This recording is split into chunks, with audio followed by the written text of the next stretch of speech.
48 ঘন্টার মধ্যেই মহিলা খুনের কিনারা করলো জাঙ্গিপাড়া থানার পুলিশ। দর্শক, আপনারা দেখছেন হেডলাইন্স টুডে, আর আপনাদের সঙ্গে রয়েছে আমি পিয়ালি।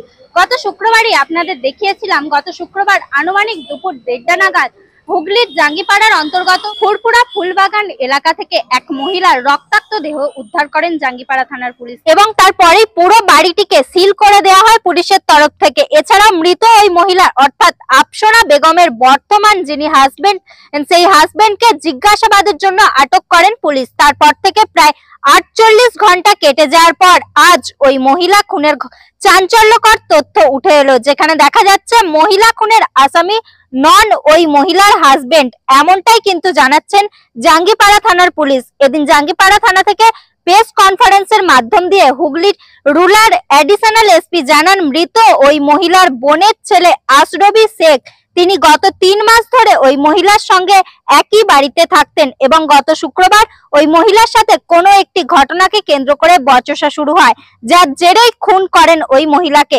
এমনটাই চাঞ্চল্যকর তথ্য জানালেন অ্যাডিশনাল এসপি কিষানু রায়। কি বললেন অ্যাডিশনাল এসপি, সরাসরি দেখুন। আমাদের জাঙ্গিপাড়া থানায় গত পরশু অর্থাৎ 31/1/2025 তারিখে দুপুরবেলা 2টো নাগাদ আমাদের কাছে একটা খবর আসে যে আমাদের এখানে ফুরফুরার ফুলবাগান এলাকায় এক মহিলার দেহ ওখানে পড়ে আছে ক্ষত অবস্থায়। তো সাথে সাথে আমাদের পুলিশ ওখানে যায়, গিয়ে দেখে ওখানে আফসানা বেগম, যার বয়স 36, তার মাথা এবং মুখে কোনো ধারালো অস্ত্রের আঘাত সমেত তিনি ওখানে পড়ে রয়েছেন। এবং তারপর তার দেহ আমরা যখন হাসপাতালে পাঠাই, সেখানে হাসপাতালে তাকে মৃত বলে ঘোষণা করা হয়। তো প্রাথমিকভাবে আমাদের দেখে মনে হয় এটা একটি খুনের ঘটনা। এবং তারপরে যিনি মারা গেছিলেন আফসানা বেগম, তার ভাই গোলাম হোসেন, শেখ গোলাম হোসেন থানায় একটি কমপ্লেন দেয় এবং সেই কমপ্লেনের বেসিসে জাঙ্গিপাড়া থানায় একটি কেস শুরু হয়। সেই কেসের নাম্বার হচ্ছে 47/25, ডেট হচ্ছে 31/1/2025 এবং সেকশন হচ্ছে 103(1) BNS। এই সেকশনে আমরা কেস শুরু করি এবং প্রাথমিকভাবে আমরা দুজনকে থানায় নিয়ে আসি জিজ্ঞাসাবাদের জন্য।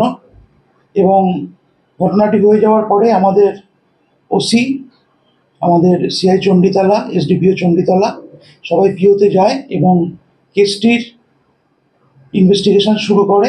এবং সাথে আমাদের কেসের আয়ও যে আছে প্রীতম দাস, সেও ছিল। তো যে দুজনকে আমরা আটক করি তাদের আমরা দফায় দফায় জিজ্ঞাসাবাদ করি। তার সঙ্গে আমরা বিভিন্ন সূত্র, আমাদের যেটা সোর্স থাকে সেই সোর্স মারফত এবং বিভিন্ন রকম আমার ফোনের টাওয়ার লোকেশন এবং অন্যান্য জিনিস আমরা খতিয়ে দেখি।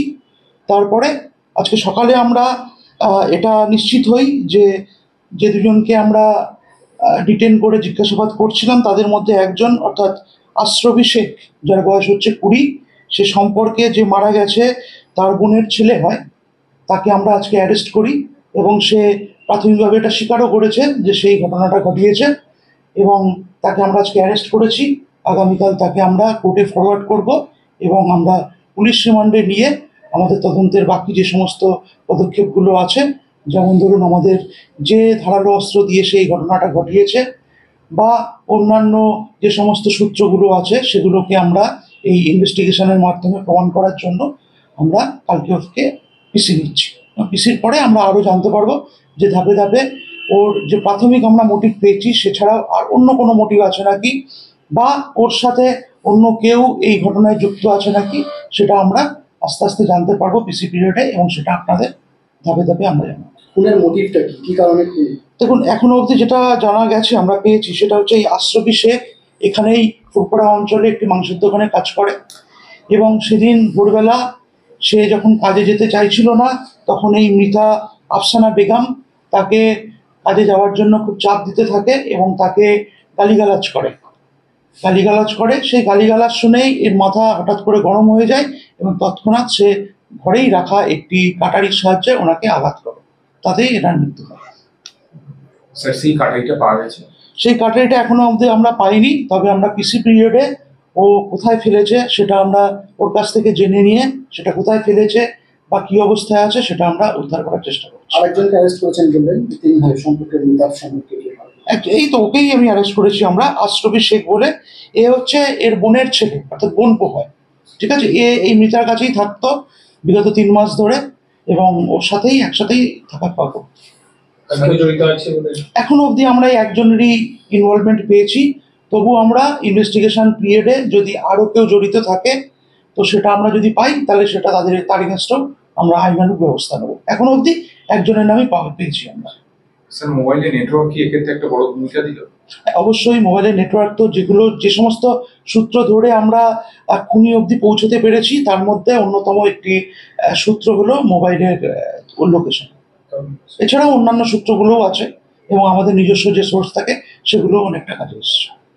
কতক্ষণের মধ্যে কিনারা চলে? হ্যাঁ, এটা একটা বলার বিষয় যে 31 তারিখ অর্থাৎ পরশুদিন 2:30টার সময় আমাদের কাছে ঘটনাটি আমরা জানতে পারি, এবং আজকে আমরা বিকালের মধ্যেই ঘটনাটি পুরো কি হয়েছে পুরোটা জানতে পারি। অর্থাৎ বলতে পারেন 48 ঘন্টায় আমরা পুরো কেসটির কি ঘটনা ঘটেছে আমরা এবং আসামি আমরা 48 ঘন্টার মধ্যেই অ্যারেস্ট করেছি।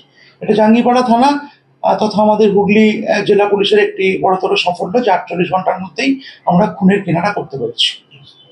স্যার কালকে কি কোর্টে প্রডিউস করা হচ্ছে? হ্যাঁ, কালকে আমরা ওকে কোর্টে প্রডিউস করব, এবং আমাদের যে পিসি নেওয়ার যে ব্যাপারটা আছে সেটা আমরা কালকে পিসি নেব, নিয়ে তারপর বাকি কাজগুলো আমরা করব ইনভেস্টিগেশন। ঠিক আছে স্যার, নাম? আমি কৃষাণু রায়, অ্যাডিশনাল এসপি হুগলি রুরাল।